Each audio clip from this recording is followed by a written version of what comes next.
right, so it says in this problem, the ratio of the width of a rectangle to the height of the rectangle is 4:9. If the width of the rectangle is 32 millimeters, how tall is the rectangle? All right, so now I'm going to go through and I'm going to annotate the ratio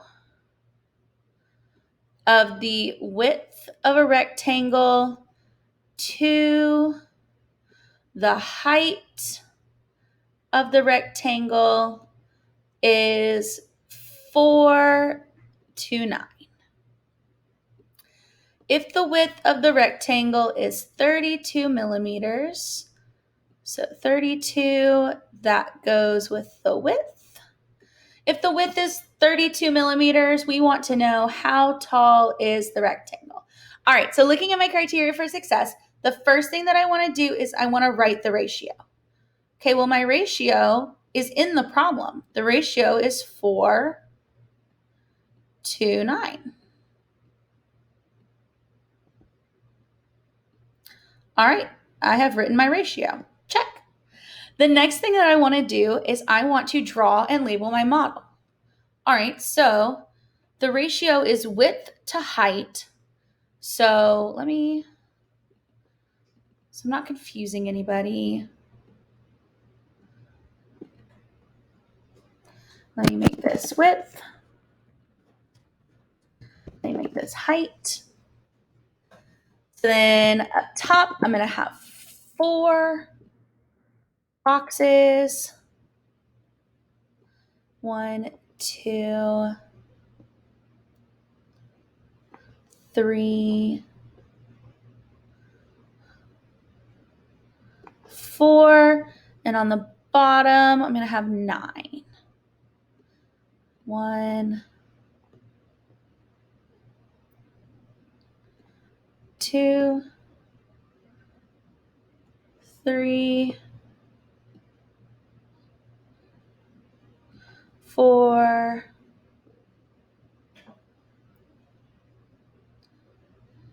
5,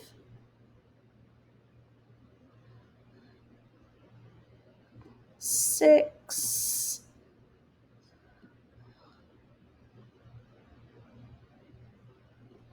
7,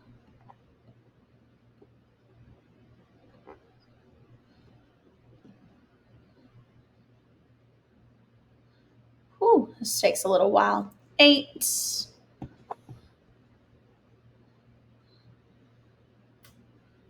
9. Let me just double check that. 1, 2, 3, 4, 2, 1, 2, 3, 4, 5, 6, 7, 8, 9. Perfect. All right. And I have it labeled width and height. But the one thing that I don't have labeled is I need to find a place to put this extra piece of information, this 32 millimeters. Now, 32 millimeters has to do with the width. So I'm actually going to put that right next to the width.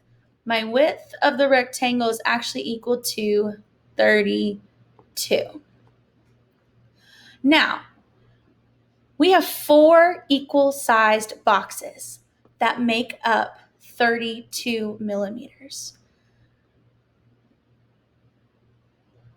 Just like you learned in 5th grade, if I want to take 32 and split it evenly between 4 boxes, like what I'm showing with the arrows, that means that I'm going to do 32 divided by 4.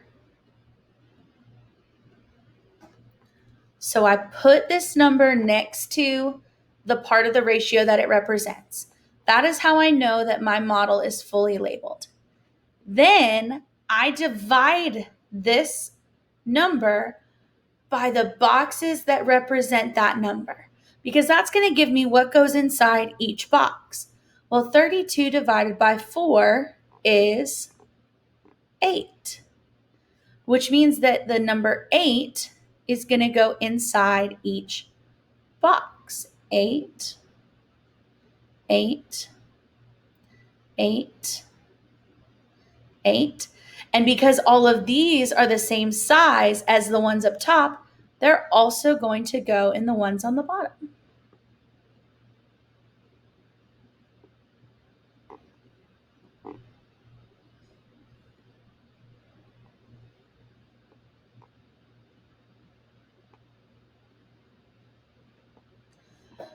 So now we could go through and we could add up 8 plus 8 plus 8 plus 8 plus 8 plus 8 plus 8 plus 8 plus 8 to get what the height would be.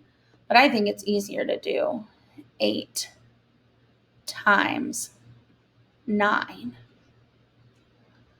which is, because I have 9 copies of 8. I have 9 boxes with 8 in it. 8 times 9 is 72. So that means that the rectangle is 72 millimeters tall. I identified one value, or the value of one unit, by dividing,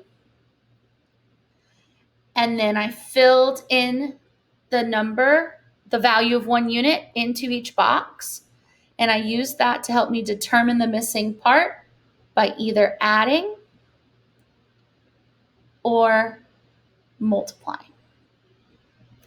As a reminder, if you have any other questions, I am available this afternoon from 3 to 4:30 to help answer any questions. All right. Have fun. Good luck with your independent practice.